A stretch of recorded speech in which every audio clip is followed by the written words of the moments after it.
ಸರಳ ಸಜ್ಜನಿಕೆಗೆ ಮತ್ತೊಂದು ಹೆಸರು ಕಲಾಂ ಅವರು. ನಾನು ಕಲ್ತಿದ್ದವರಿಂದ ಅಂದರೆ ನೀವು ಹೇಗಿದ್ದೀರೋ ಹಾಗೆ ಚೆನ್ನಾಗಿದ್ದೀರಿ, ಮುಖವಾಡ ಹಾಕ್ಕೊಂಡು ನಾಟಕ ಮಾಡೋದು ಬೇಡ. ಈಗ ನಮ್ಮ ಜೊತೆಗಿದ್ದಂಥ ವ್ಯಕ್ತಿ, ನಮ್ಮ ಕಣ್ಣು ಮುಂದೆ ಇದ್ದಂಥ ವ್ಯಕ್ತಿ, ಪ್ರಪಂಚಕ್ಕೆ ಮಾದರಿ ಆಗುವಂಥವ್ರು ಯಾರಾದರೂ ಇದ್ದರೆ ಡಾಕ್ಟರ್ ಕಲಾಂ ಮಾತ್ರ. ಏನು ಅಗ್ನಿಯ ರೆಕ್ಕೆಗಳು, ಪಕ್ಕದಲ್ಲಿ ಒಂದು ಬಾಟ್ಲಲ್ಲಿ ಹುರಿದ ಶೇಂಗಾ ಇಟ್ಕೊಂಡಿರ್ಬೇಕು, ಮುಷ್ಟಿ ಕೊಡೋರು ನಮಗೆ ತಿನ್ ಗುಡ್ ಫಾರ್ ಹೆಲ್ತ್ ಅನ್ನೋರು. ಎತ್ತರದ ತುತ್ತು ತುದಿಗಿದ್ದಂಥ ಮನುಷ್ಯ ಮಣ್ಣಿನ ವಾಸನೆ ಮರೀಲಿಲ್ಲ, ಭಾಳ ಅಪರೂಪ. ಅದಕ್ಕೆ ಅವ್ರು ಪೀಪಲ್ಸ್ ಪ್ರೆಸಿಡೆಂಟ್ ಅಂತ.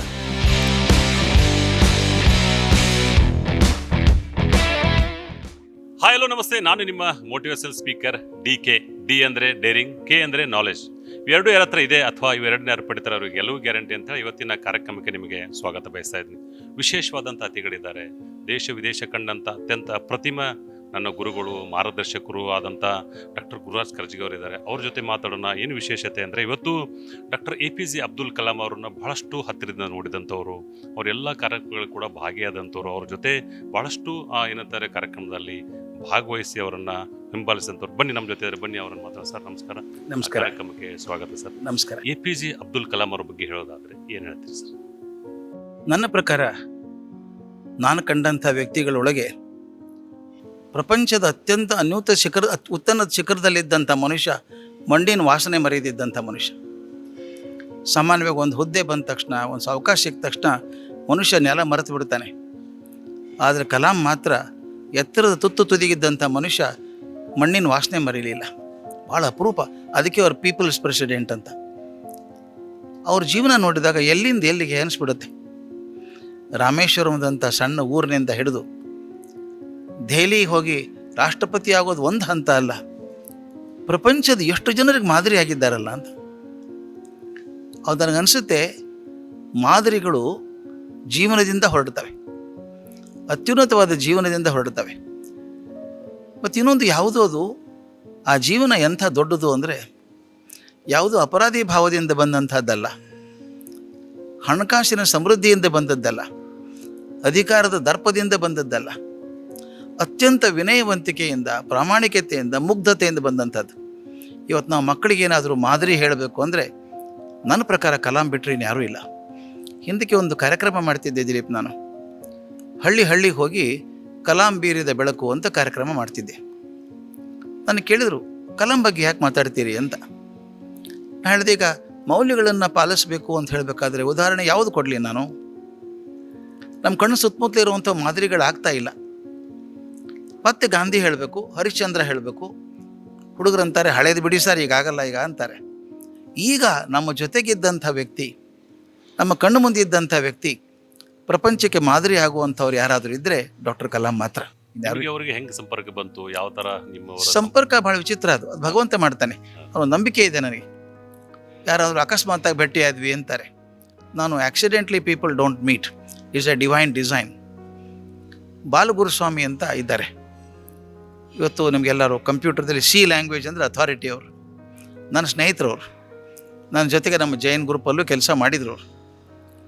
ಅವ್ರು ಅಣ್ಣಾ ಯೂನಿವರ್ಸಿಟಿಯಲ್ಲಿ ವೈಸ್ ಚಾನ್ಸಲರ್ ಆಗಿದ್ದರು. ನನಗೆ ಕೇಳೋರು, ನೀವೆಲ್ಲೆಲ್ಲಿ ಹೋಗಿ ಪಾಠ ಮಾಡ್ತೀರಿ ಬೇರೆ ಬೇರೆ ದೇಶಕ್ಕೆ, ನಮ್ಮಲ್ಲಿ ಯಾಕೆ ಮಾಡಲ್ಲ ಅಂತ. ಕರೀರಿ ಬರ್ತೀನಿ ಎಂದೆ. ಅಣ್ಣಾ ಯೂನಿವರ್ಸಿಟಿಗೆ ಹೋಗ್ತಿದ್ದೆ ನಾನು 15 ದಿವಸಕ್ಕೊಂದ್ಸಲನೋ ತಿಂಗಳಿಗೊಂದ್ಸಲನೋ ಹೋಗಿ ಆ MBA ಹುಡುಗರಿಗೆ ಪಾಠ ಮಾಡಬೇಕು. ಬೆಂಗಳೂರಿಂದ ಬೆಳಿಗ್ಗೆ ವಿಮಾನದಲ್ಲಿ ಹೋಗ್ಬಿಡೋದು, 10ರಿಂದ 1 ಗಂಟೆವರೆಗೆ ಕ್ಲಾಸ್ ಮಾಡೋದು.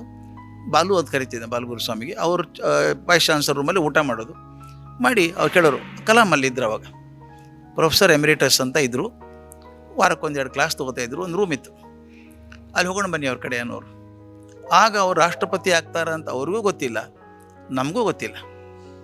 ಅವ್ರ ಹತ್ರ ಹೋಗಬೇಕು. ಹೋದ ತಕ್ಷಣ ಊಟ ಆಯ್ತಾ ಅಂತ ಕೇಳೋರು. ಆಯಿತು. ಪಕ್ಕದಲ್ಲಿ ಒಂದು ಬಾಟ್ಲಲ್ಲಿ ಈ ಹುರಿದ ಶೇಂಗಾ ಇಟ್ಕೊಂಡಿರ್ಬೇಕು, ಮುಷ್ಟಿ ಕೊಡೋರು ನಮಗೆ ತಿನ್ ಗುಡ್ ಫಾರ್ ಹೆಲ್ತ್ ಅನ್ನೋರು. ವೈ ನಾಟ್ ತಿಂದು ಅವರು ಸುದ್ದಿ ಹೇಳೋರು, ತಮ್ಮ ಎಕ್ಸ್ಪೀರಿಯೆನ್ಸ್ ಹೇಳ್ತಾ ಇರೋರು. ನಾನು ವಾಪಸ್ ಬೆಂಗಳೂರಿಗೆ ಬರೋ ತನಕ, ಆ ಫ್ಲೈಟ್ ಟೈಮ್ ಆಗೋ ತನಕ ಮಾತಾಡಿ ಬಂದುಬಿಡ್ತಿದ್ದೆ. ಹೀಗೆ ಮಾತಾಡ್ತಾ ಇದ್ದಾಗ ಎಷ್ಟು ಅದ್ಭುತ ಮನುಷ್ಯ ಅಂತ ಅನಿಸೋದು ನನಗೆ. ಎಷ್ಟು ಎತ್ತರಕ್ಕಿದ್ದವರು, ಗೌರ್ಮೆಂಟ್ ಆಫ್ ಇಂಡಿಯಾಗೆ ಅಡ್ವೈಸರ್ ಆಗಿದ್ದವರು, ಭಾರತ ರತ್ನ ಆಗಿದ್ದವರು, ಸುಲಭವಾಗಿ ಮಾತಾಡ್ಬೋದಾ ಇಷ್ಟು ಅನಿಸ್ತಿತ್ತು. ಆವಾಗ ಭೇಟಿಯಾದದ್ದು, ಅದು ಹಾಗೆ ಉಳ್ಕೊಂಡು ಬಂತು ಸ್ನೇಹ. ಸರಳ ಸಜ್ಜನಿಕೆಗೆ ಮತ್ತೊಂದು ಹೆಸರು ಕಲಾಂ ಅವರು. ಅದರಿಂದ ಏನೆಲ್ಲ ಕಲಿಬೋದು ಗುರು? ಎಷ್ಟು ಸರಳವಾಗಿರಬೇಕು? ನಾನು ಕಲಿಬೇಕಾದದ್ದು ಅಂದರೆ, ನಾನು ಕಲ್ತಿದ್ದವರಿಂದ ಅಥವಾ ಮಕ್ಕಳಿಗೆ ಹೇಳೋದು ಕಲಿಬೇಕು ಅಂದರೆ, ಮುಖವಾಡ ಬೇಡ. ನಾವು ಎಷ್ಟು ಮಟ್ಟಿಗೆ ಮುಖವಾಡ ಹಾಕ್ಕೋತೀವಿ ಅಷ್ಟು ನಿಸರ್ಗದಿಂದ ದೂರ ಆಗ್ತೀವಿ. ನಾನು ಹೇಗಿದ್ದೇನೋ ಹಾಗಿದ್ದೇನಪ್ಪ, ಇರೋದು ಹೇಗೆ. ಅವ್ರದ್ದೇ ಒಂದು ಕೊಟೇಶನ್ ಇದೆ ಭಾಳ ಚಂದ, I am not handsome but I can be hands to some ಅಂತ. ಕಷ್ಟದಲ್ಲಿರೋ ಕೈ ಕೊಡ್ತೀನಿ, ನಾನೇ ಸಹಾಯ ಮಾಡ್ತೀನಿ. ನಿಜವಾಗ್ಲೂ ಹಾಗೆ ಮಾಡಿದವರು. ಮತ್ತು ಇನ್ನೊಂದು ನನಗನ್ಸೋ ಮಟ್ಟಿಗೆ ರಾಷ್ಟ್ರಪತಿ ಆದರೂ ಅವ್ರಿಗೆ ನೆನಪಿರ್ತಿತ್ತು ಅಂತಲ್ಲ, ನೆನಪು ಮಾಡ್ಬೇಕು, ಸರ್ ನೀವು ರಾಷ್ಟ್ರಪತಿ ಸರ್, ಹಂಗೆ ಮಾಡಬೇಡಿ ಸರ್ ಅನ್ಬೇಕು. ಅಷ್ಟು ಸಿಂಪಲ್, ಕಲ್ಪನೆ ಮಾಡೋಕ್ಕೆ ಸಾಧ್ಯ ಇಲ್ಲ. ನೆಲದ ಮೇಲೆ ಕೂತ್ಕೊಂಡ್ಬಿಡೋದು ಆ ಥರ ಸ್ವಭಾವ. ಒಂದು ದೊಡ್ಡ ಪ್ರೋಗ್ರಾಮ್ ದಿಲ್ಲಿಯಲ್ಲಿ ವಿಜ್ಞಾನ ಭವನದಲ್ಲಿ ಇವರೆಲ್ಲ NDTV ಅವ್ರದ್ದೆಲ್ಲ ಮೇಲೆ ಇದ್ದರು, ರಿಪೋರ್ಟರ್ಸ್ ಎಲ್ಲ ಇದ್ದರು. ಇವರು ಟಿಪಿಕಲ್ ಸೈಂಟಿಸ್ಟ್ ಥರ ಪ್ರೆಸೆಂಟೇಷನ್ ಮಾಡೋರು. ಪ್ರೆಸಿಡೆಂಟ್ ಇದ್ದಾಗ ಪವರ್ ಪಾಯಿಂಟ್ ಹಾಕಿ ಕೊಡೋರು. ಕೆಳಗಡೆ ಬಂದು ಮಾತಾಡ್ತಾ ಆ ಕಟ್ಟೆ ಮೇಲೆ ಕೂತ್ಬಿಟ್ರು. ಅವರೇ ನಿಂತ್ಕೊಂಡ್ಬಿಟ್ರು ಎಲ್ಲರೂ. ಪ್ರೆಸಿಡೆಂಟ್ ಕೆಳಗೆ ಕೂತಾಗ ಹೊರಗೆ ಕುರ್ಚಿ ಮೇಲೆ ಕೊಡ್ತಾರೆ. ತಿರುಗಿ ನೋಡಿದರು, ಕೂತ್ಕೊಳ್ಳಿ ಅಂದರು. Sir you are sitting there, I am sitting all right, you carry on. ಯಾರು ಮಾಡ್ತಾರಪ್ಪ ಈಗ? ಸಣ್ಣ ಪಂಚಾಯಿತಿ ಮೆಂಬರ್ ಮಾಡೋದಿಲ್ಲ, ರಾಷ್ಟ್ರಪತಿ ಮಾಡಿದ್ದು.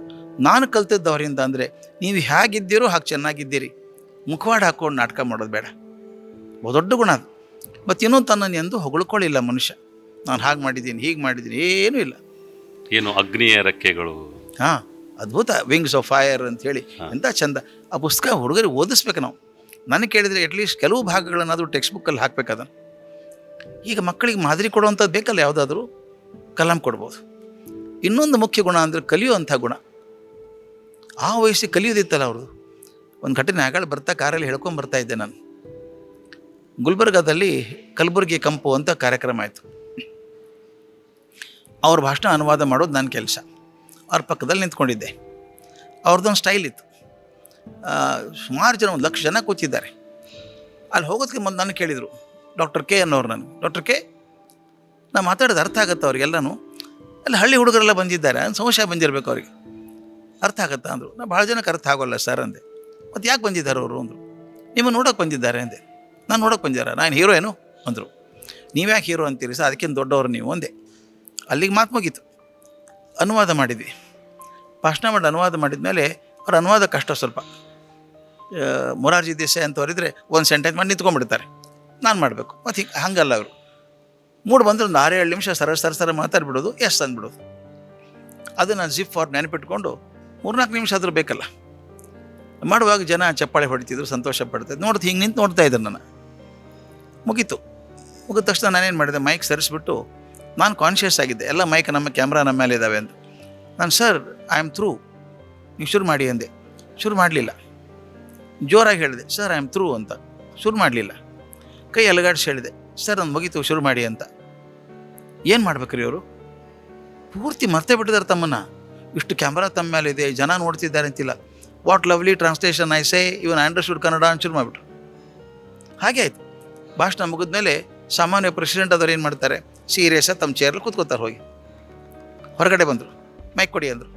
ಮೈಕ್ ಇಸ್ಕೊಂಡ್ರು, ಅನೌನ್ಸ್ ಮಾಡಿದರು, ನೀವೆಲ್ಲರೂ ನನ್ನ ಭಾಷೆ ಅರ್ಥ ಆದದ್ದು ಅವ್ರ ಅನುವಾದದಿಂದ.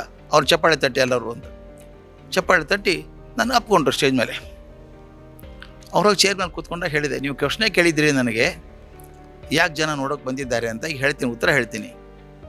It is so easy to remain ignorant throughout life, but impossible to remain innocent. ಮೂರ್ಖರಾಗಿ ಬದುಕ್ಬೋದು, ಮುಗ್ಧರಾಗಿ ಬದುಕೋದು ಭಾಳ ಕಷ್ಟ ಇದೆ. ನೀವು ಬದುಕಿದ್ದೀರಿ ಹಾಗೆ ಮುಗ್ಧರಾಗಿ, ಅದಕ್ಕೆ ಜನ ಅಟ್ರಾಕ್ಟ್ ಆಗಿ ಬರ್ತಾರೆ ನಿಮ್ಮ ಕಡೆಗೆ ಅಂತ.